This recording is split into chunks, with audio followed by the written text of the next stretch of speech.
As you may have known if you've been following the banking news, last month Flint lost $1 trillion mega bank.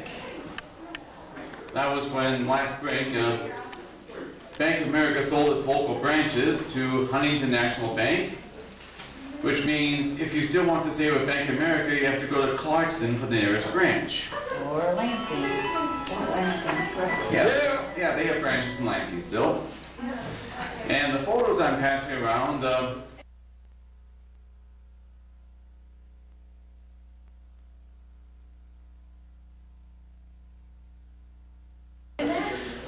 this first photo is one taken several years ago when Bank of America took over the local operation. So the signs were changed from the old name to the new name.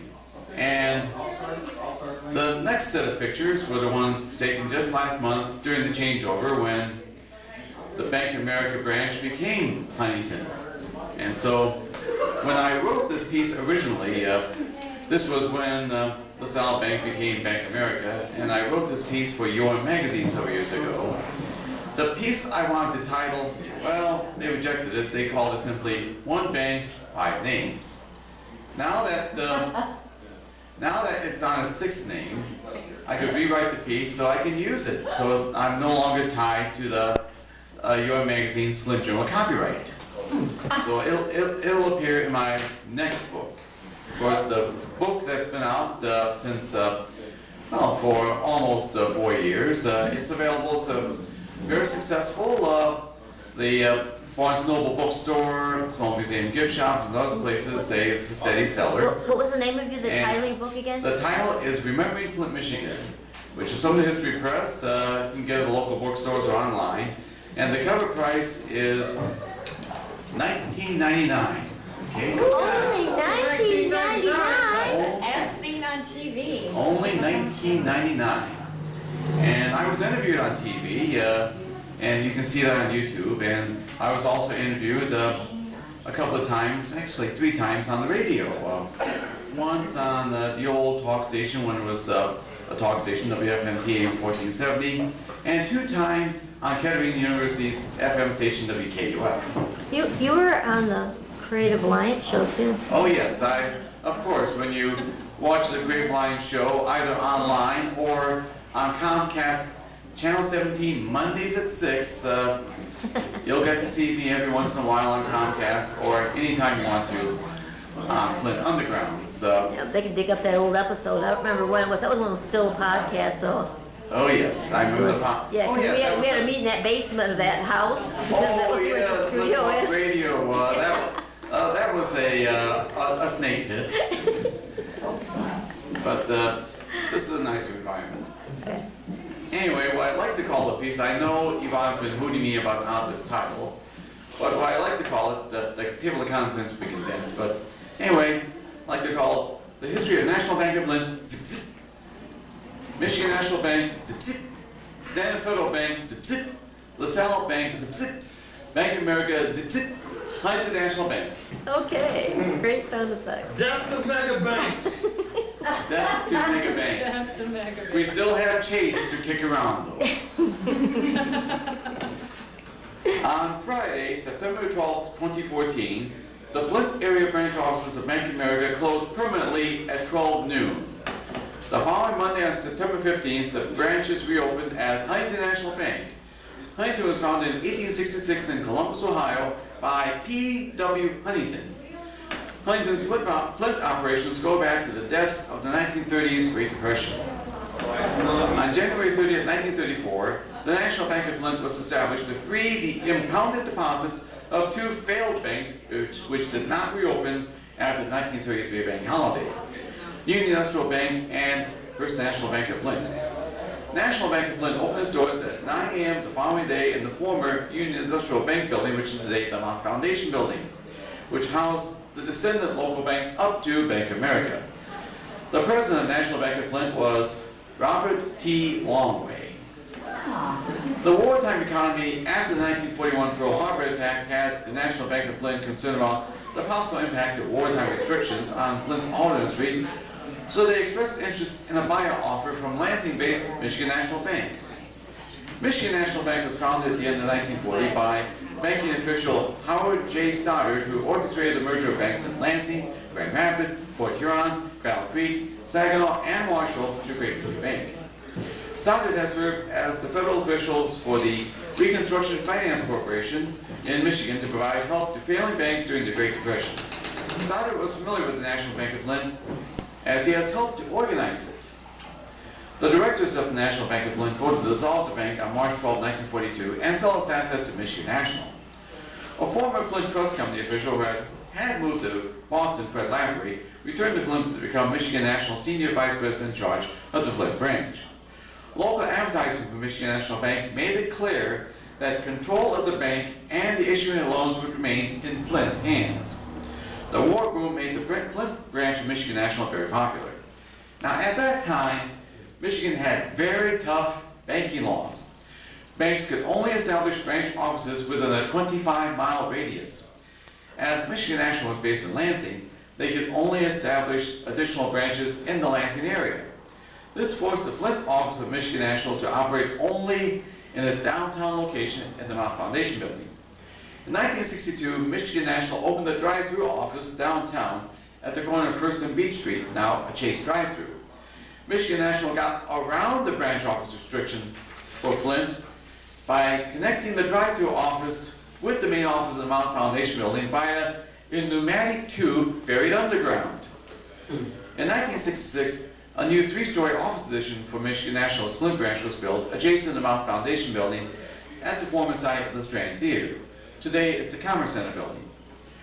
When legislation was enacted in Michigan to allow for bank holding companies in 1972, Michigan National Bank formed Michigan National Corporation, which could establish branches within a 25-mile radius.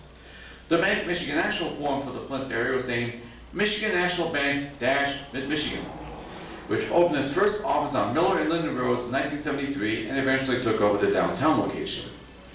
Losses which Michigan National suffered in the early 1980s due to the bank holding company's exposure to two major bank failures led to the shutting of half of Michigan National's 700 ATMs and the closing of 140 of its 340 branches, including half of Michigan National Bank Michigan's 20 area branches. The holding company struggled to remain independent in the midst of setbacks in banking deregulation. One such deregulation in 1988 allowed for statewide branch banking and allowed Michigan National Corporation to consolidate all of its affiliate banks into one bank called Michigan National Bank. In 1995, Michigan National Bank was sold to Australia National Bank. Down under, of course. Australia? In 2000, Australia National Bank sold Michigan National Corporation to the Dutch financial institution ABN AMRO.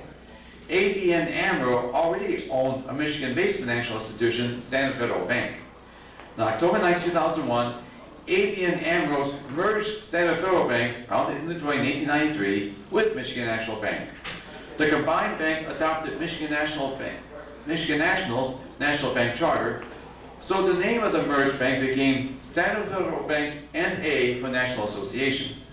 All banks with charters issued by the U.S. Treasury Department's Office of the Control of the Currency must have either the word national in its name or the initials N.A. afterwards. ABN AMRO's American subsidiary was LaSalle Bank Corporation, which also owns Chicago-based LaSalle Bank N.A. On September 12, 2005, Standard Federal Bank changed its name to LaSalle Bank Midwest in what was called a brand consolidation instead of a merger in order to pool marketing resources. In 2007, ABN AMRO agreed to be taken over by a consortium of 3 European banks. In a side deal, LaSalle Bank Corporation was sold by ABN AMRO to Bank of America, based in Charlotte, North Carolina. Ooh, is. Bank of America officially took over LaSalle. Over the following few months, sign companies, including Earl Dolph signs locally, replaced LaSalle Bank signs with Bank of America signs, which were shrouded with LaSalle Bank temporary canvas signs. On the weekend before Monday, May 5th, the LaSalle shrouds were removed to reveal the Bank of America logo.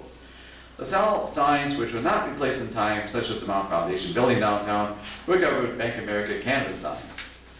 The immediate effect of Bank of America's October takeover of LaSalle was access to Bank of America and LaSalle ATMs by Bank of America and LaSalle Bank ATM cardholders, as well as the ability of LaSalle ATM cardholders to access ATMs worldwide, fee-free of banks which are members of the Global ATM Alliance, which Bank of America is part of, such as Scotiabank in Canada. Being a trillion-dollar mega bank, Bank of America became the target of critics who believed the bank is too big and abusive. Members of the Occupy Flint movement picketed the Bank of America branch downtown in the Mount Foundation building in 2011. The downtown location closed in 2013 due to declining business. On May 11, 2014, Huntington's holding company, Huntington Bankshares, Inc., bought from Bank of America its operations in Flint, Monroe, Holland, and Muskegon areas.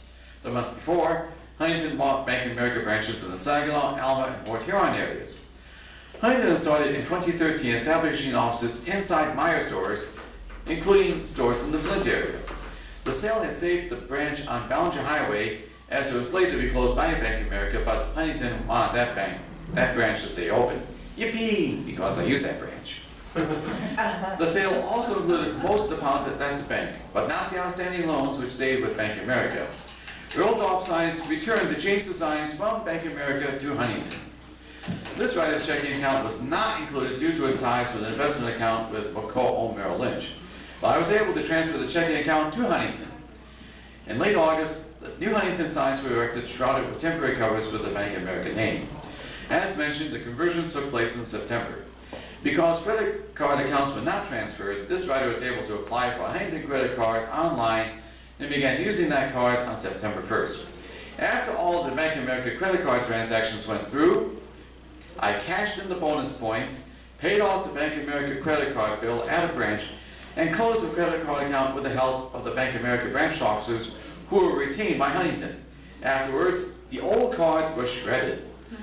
The new Huntington ATM card arrived the Thursday after the changeover. The, quote, welcome to Huntington, unquote, introduction package without new checks arrived in the mail the following day. The Huntington checks finally arrived the following Wednesday. The next day, I had an appointment with a Huntington investment specialist to arrange the transfer of the investment accounts I can transfer over from Merrill Lynch to Huntington Investment Company. So now everything is squared away at my end, and we don't have Bank of America to kick around anymore. Yeah.